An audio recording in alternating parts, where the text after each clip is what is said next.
Sa Tepan-Tepan nga namin naisipan kumain at eto yung naging Valentine's date namin. Friday nga ngayon at tinintay muna namin yung mga bata makauwi galing school. Sukat nga ang target namin ngayon dahil para hindi naman kami puro dito sa Bacoor. Pagdating nga namin ay nakita namin tong Singapore ice cream kaya na-curious kami sa lasa. Pero in fairness, sobrang sarap neto guys. Nag-aagawan pa nga sila dyan dahil akala namin hindi naman nila mauubos kaya dalawa lang in-order namin. After nga yan nakita naman namin tong vending machine ng cotton candy. Sabi nga ng mga bata gusto daw nila. Heart style nga ang napili nila ngayon dahil Valentine's daw. Ang galing nga at dahil may mga ganito na pala ngayon. Dati kasi kay Manong ko lang to nakikita. Oh, ay nangunguha na siya ng stick.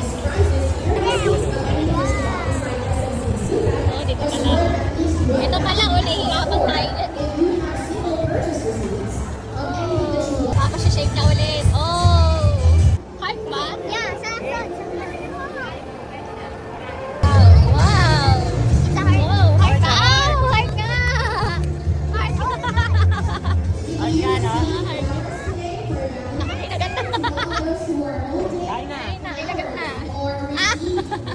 After nga nila manginain pinaglaro muna namin sila dito. Para nga hindi rin sila maboard sa lakad namin ngayon. Sa totoo lang dalawa lang talaga dapat kami ni Willie ang lalakad ngayon. Ang kaso nga lang wala kasi magbabantay din sa mga bata kaya sinama na lang din namin. Taray, binatat dalaga yarn.